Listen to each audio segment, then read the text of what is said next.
Welcome to my channel, guys. In this video we are going to learn about business study class 11, that is nature and purpose of business. And first topic is characteristic of business activity. First, an economic activity. Economic activity में जैसे कि हमने कोई cake या cookies का shop खोल लिया और हम उसे बेच रहे हैं और फिर हम प्रॉफिट अर्न कर रहे हैं, मनी अर्न कर रहे हैं। तो अगर हम कोई भी चीज़ बेचते हैं, खरीदते हैं, हम उससे अर्न करते हैं मनी, तो वो इकोनॉमिक एक्टिविटी हुआ। Second, sale and exchange of goods and services. एक बिजनेसमैन अपने गुड्स को सेल करता है या गुड्स को एक्सचेंज करता है, गुड्स एंड सर्विसेज को, तो हम उसे भी बिजनेस एक्टिविटी कहेंगे। नो इंटरनल कंज्यूमेशन, मतलब कि अगर हमने घर में ही केक बनाया या कुकीज़ बनाया और अपने फैमिली मेम्बर में डिस्ट्रीब्यूट कर दिया, तो वो बिजनेस एक्टिविटी नहीं हुआ, क्योंकि हमने अपने फैमिली मेम्बर से उस केक और कुकीज़ के पैसे नहीं लिए, तो वो बिजनेस एक्टिविटी नहीं हुआ। जब हम केक और कुकीज़ को बेचेंगे और उससे हमें जो पैसे मिलेंगे उसे हम कहेंगे बिजनेस एक्टिविटी।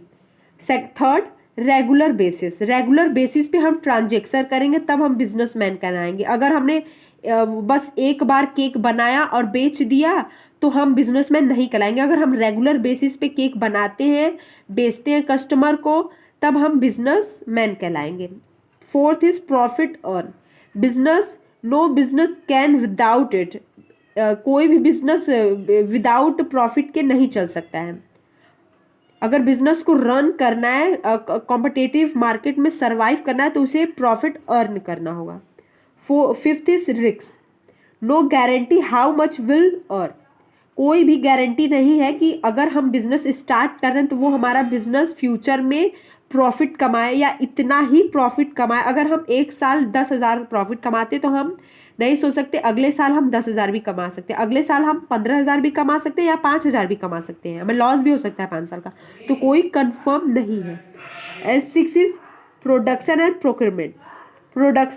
प्रोडक्शन में हम मैन्युफैक्चर करते हैं। मैन्युफैक्चर, हमने किसी से रॉ मटेरियल लिया, फिर हमने उसे बनाया, उसे फिनिश गुड में कन्वर्ट किया और अपने कस्टमर को बेच दिया। एंड प्रोक्योरमेंट में क्या होता है, हमने किसी से बना बनाया गुड्स लिया, जैसे कि हमने किसी से बना बनाया कुकीज़ लिया और हमने उसे मार्केट में अपना प्रॉफिट मार्जिन रख के उसे एक मार्केट में बेच दिया, तो वो हमने गुड्स को बनाया नहीं, हमने बना बनाया गुड्स लिया और बेच दिया, तो वो हो गया प्रोक्योरमेंट। फिर उसके बाद चलिए पढ़ते हैं business as an economic activity. Profit motive. The main motive of every business activity is to earn money. जो भी हर बिजनेस का एक मेन मोटिव होता है प्रॉफिट को अर्न करना, मनी अर्न करना।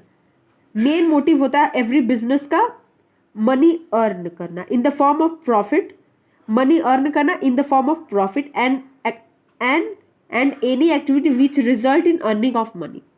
Second, creation of utility. Creation of utility में generally businessman create 3 type of utility. First, form utility. It refers to change of raw material into a finished good. Raw material को customer मंगाता है और उसे convert करता है finish good में, change कर देता है रॉ मटेरियल को फिनिश गुड में। A businessman convert raw material into finish good and make them useful for the customer. Businessman एक रॉ मटेरियल को कन्वर्ट करता है फिनिश गुड में और कस्टमर के यूज करने लायक बनाता है उस गुड्स को। Second is time utility. Goods are not consume immediately when they are produce. हम जब गुड्स बनाओ तुरंत ही हम उसे यूज नहीं कर सकते। Generally there are time gap between the production and consumption. Generally जो गैप होता है प्रोडक्शन में और कंज्यूमर में। जब गुड्स बना फिर उसके बाद हमें गुड्स को डिस्ट्रीब्यूट करेंगे हम कस्टमर को, तब गुड्स कस्टमर उसे कंज्यूम करेगा, तो जो बीच में जो टाइम होता है उसे टाइम यूटिलिटी कहते हैं।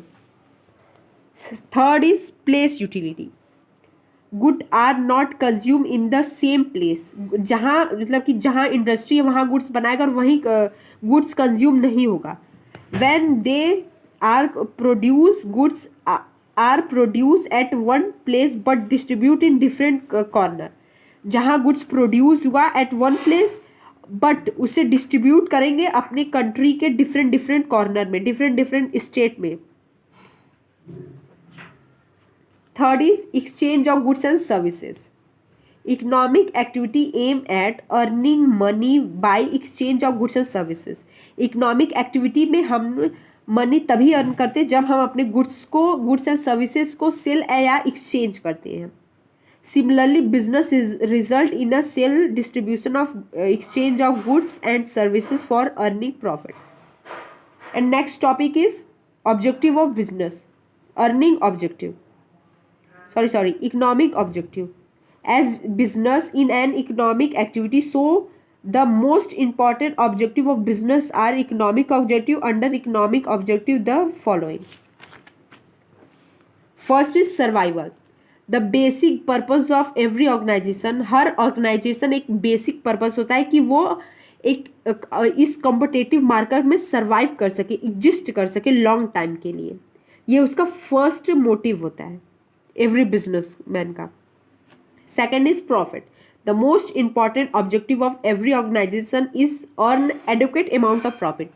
हर बिजनेसमैन, हर ऑर्गेनाइजेशन का ये फर्स्ट इंपॉर्टेंट ऑब्जेक्टिव होता है कि वो प्रॉफिट अर्न करे। अगर बिजनेस को हमें लॉन्ग टाइम तक मार्केट में सर्वाइव करवाना है, रन करवाना है, तो हमें एक एडुकेट अमाउंट प्रॉफिट कमाना पड़ेगा, तब हमारा जाके बिजनेस सर्वाइव करेगा इस कॉम्पिटिटिव मार्केट में।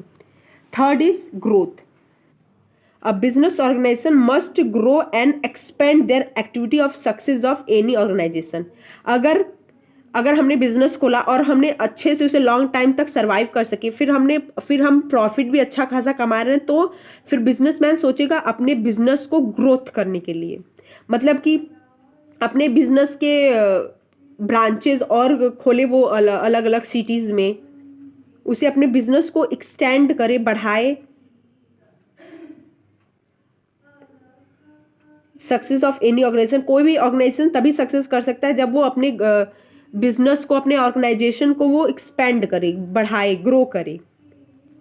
Growth is major in terms of sales, number of branches. वो अपना ब्रांचेस ज़्यादा से ज़्यादा खोले अलग अलग सिटीज़ में या एक अपने स्टेट में।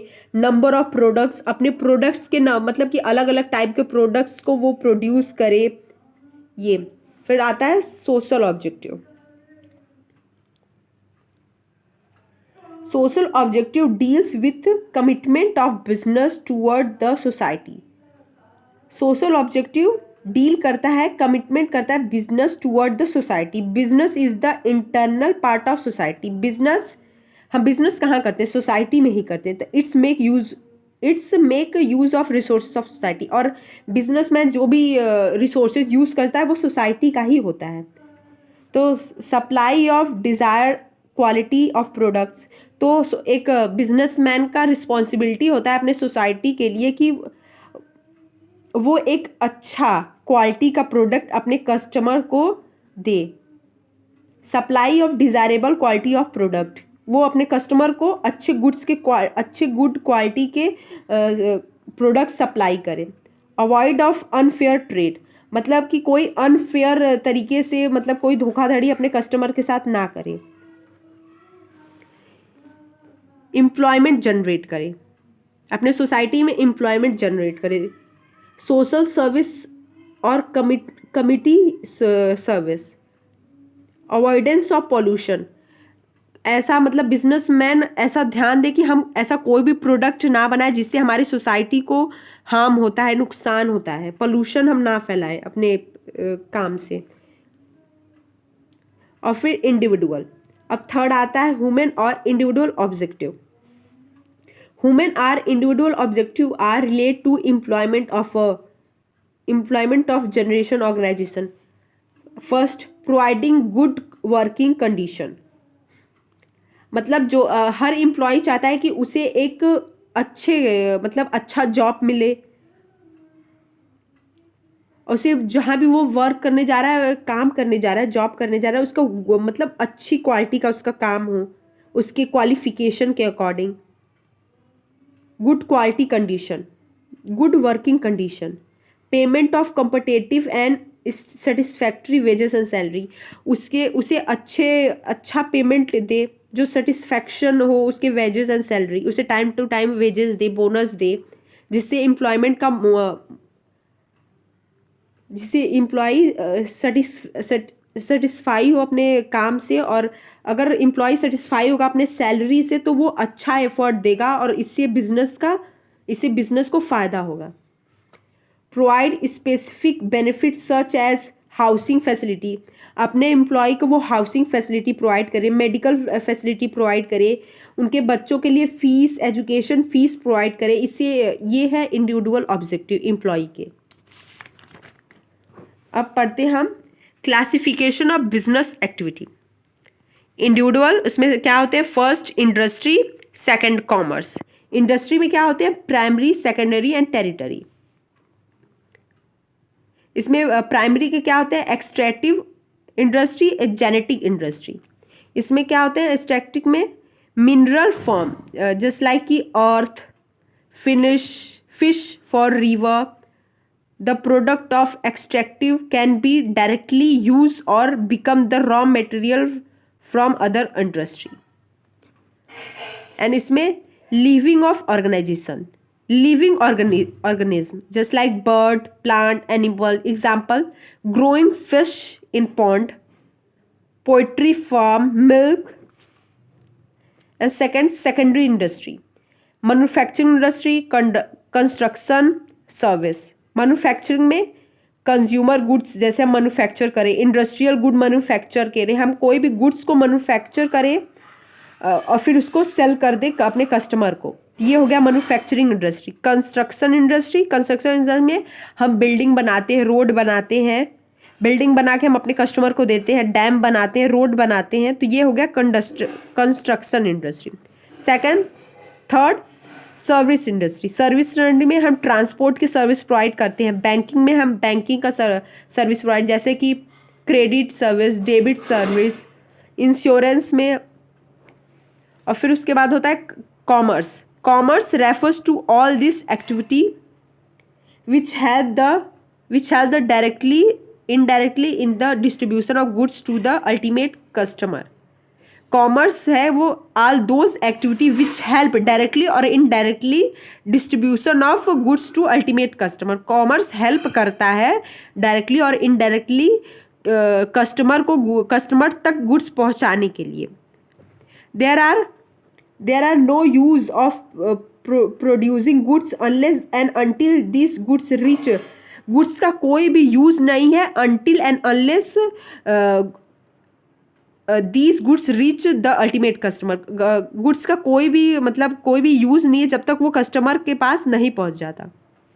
कॉमर्स में क्या होता है, commerce trade, auxiliary trade, internal trade, external trade. Internal trade में होलसेलर, रिटेलर। एक्सटर्नल ट्रेड में एक्सपोर्ट, इंपोर्ट, इंटरपोर्ट। एक्सपोर्ट में हम अपने गुड्स को फॉरेन कंट्री में बेचते हैं, एंड इंपोर्ट में हम फॉरेन कंट्री से गुड्स अपने देश में मंगाते हैं। इंटरपोर्ट में हम एक्सपोर्ट भी करते हैं, इंपोर्ट भी करते हैं। तो चलिए आज की क्लास हमारी यहीं पे ख़त्म होती है। अगर आप चाहते हैं कि इस चैप्टर के हम कुछ केस स्टडीज़ पे एक वीडियो बनाएं तो हमें आप कमेंट बॉक्स में ज़रूर बताइएगा। तब तक के लिए bye, and please like and subscribe कर दीजिएगा।